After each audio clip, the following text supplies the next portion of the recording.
Roar! Ew.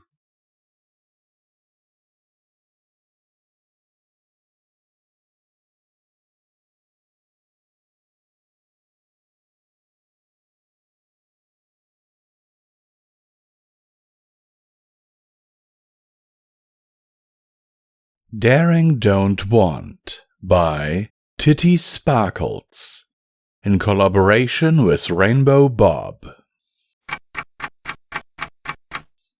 The room was quiet, save for the sounds of a quill scratching against a piece of paper.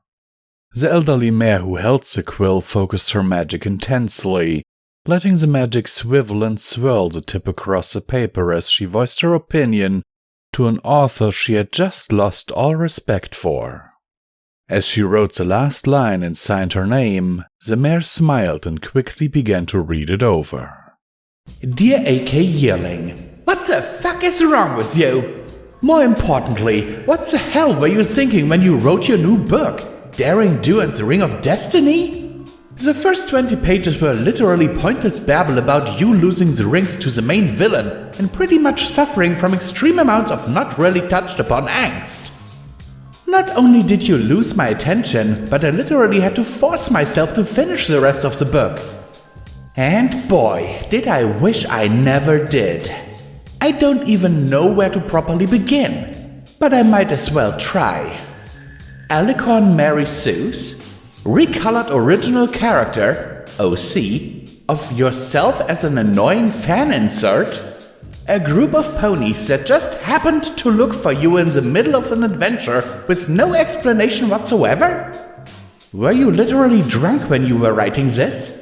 Seriously, Yearling, this is no doubt the weakest story out of your whole series! Not to mention the whole issue with the villain's dastardly plot.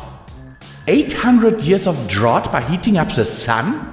Did you forget about how our kingdom's ruler actually controls the sun? I know it's fiction, but sometimes by the way you write your books, it almost comes out as an autobiography or a character that seems to overcome impossible odds and villains so dumb they don't know red from blue. I got so bored with how easily the main character solved the story's dilemma, I foolishly thought there was something deeper to the story. But then I flipped the last page and found I was disappointingly wrong. You know, this isn't even my biggest problem with the story. It's the fact that you killed off the main villain. Getting crushed by the temple? Really? Fucking really? After that annoying blue companion and Daring lift the final ring, you seriously wouldn't think those guards and your monkey panther what the fuck hybrid you made wouldn't run away for safety? Are you for fucking real? The plot holes in this story are so big, I'm surprised the pages weren't printed on Swiss cheese. On the topic of your villain, why the fuck did you spell his name Alimoto? Ahuzotal? Ahuizotl? Seriously, you couldn't think of a better name and better design for him? I never addressed this in my previous reviews, but you actually gave him a decent character, yet now that you killed him off, I'll voice my distaste. He had actual motives beforehand, but now you screwed him over into serious villain decay territory with his barely had plotline that made me want to vomit. I also want to voice my concern for other parts in your piece of shit excuse story. The part where you fend off 3 stallions while those 6 mares watching rather pointless. I mean, why would they watch? They saw her getting overpowered and they even witnessed the doctor leaving with a fucking ring. There were 6 of them and only 3 mud ponies. That's right, I said mud ponies. You had an alicorn that didn't do jack shit, literally throughout the rest of the book. If you were going to use her overpowered sense of entitlement and magic, now would have been a good fucking time. Oh, and another thing. What the fuck was that scene where Daring was fighting off cats and her companion was like, "Hey, do you want your hat back?" I knew you were playing her as an orgasming lesbian fangirl, but seriously, what the flying fuck was that? I mean, even near the end, you ditched Daring's straight persona and actually let her nuzzle her companion back. I would voice my complaints about this stupid shipping with a lesbian OC, but considering this is actually what fans want to see, I'll complain about a different topic. Heavens no, complaining about fan service only leads to more pointlessness. Pandering. You fucking pandered hardcore with this story. You inserted a stupid fan into the story and pretty much had her save the day and win the mare in the end. If you were sucking the dicks of your fans any harder, I bet everyone in Equestria would be able to hear them coming. And you know what else I hate about this story? It's totally sexist as fuck! Daring Do teams up with 6 other mares to stop a bunch of male characters from finishing a stupid villain plot that makes no sense at all. I find your portrayal of the male stereotype so bland and disgusting I nearly threw the book in the fireplace. I mean, how could 6 mares with no fighting experience whatsoever take on a group of armed warriors? How?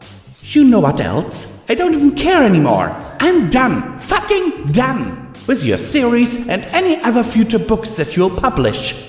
You're not showing any signs of improving your work, and you jumped the bandwagon. Heck, I'd rather use the word bandwagon in terms of this story. By literally giving into what the more shameful and perverted fans, i.e. daring dongholes, wanted. Enclosed in the package I sent is the book I bought along with a drawing of a unicorn flipping you off in the back. I know we don't have fingers like our dead Aizotl, whatever the fuck his name is, but you'll get the message loud and clear. Please kindly take this piece of crap and shove it up your plot. Signed, Twilight Velvet, your former critical reviewer. The mare smiled at her letter and felt an odd sense of relief as she looked over it. It was harsh, critical, and most of all, vulgar. Giving the letter a sniff, she sighed in content as the overwhelming smell of fulfillment. She hoped the letter would lead to the eventual tears of the author, and she looked forward to yelling, crying herself to sleep for many nights to come. Okay, once again, comment time with Visual Pony, this time again a little bit less energetic than usual, because I'm still under the weather. But oh my god, what a story. Oh my god. Also, please consider supporting Pony&Wolf Productions through the links down in the description.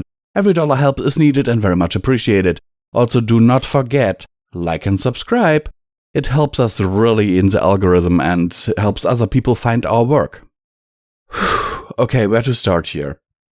I just looked for Daring Do stories and I saw this and I'm like, okay, let's narrate it. I went in this totally blind, and I just looked at a few comments before I started reading it. There was someone downvoted because of profanity, and there isn't a profanity tag. And I'm like, wait, the story was written in 2013? Was there even a profanity tag back then? And then I looked further up in the comments, and someone basically said the exact same thing, saying, wait a second, I'm scrolling down here. Not sure the profanity tag even existed back in 2013. Yeah, and that comment was made in 2018, so 3 years ago. But oh my goodness. All of us know what is described here. It's the episode where Rainbow Dash and the main 6 meet Daring Do. And I'd so love to see Twilight Velvet's face when her daughter, Twilight Sparkle, tells her that this story is actually true and that she was there. Sincerely yours, Visual Pony, and I'm signing off. Also, I know harsh critics like this.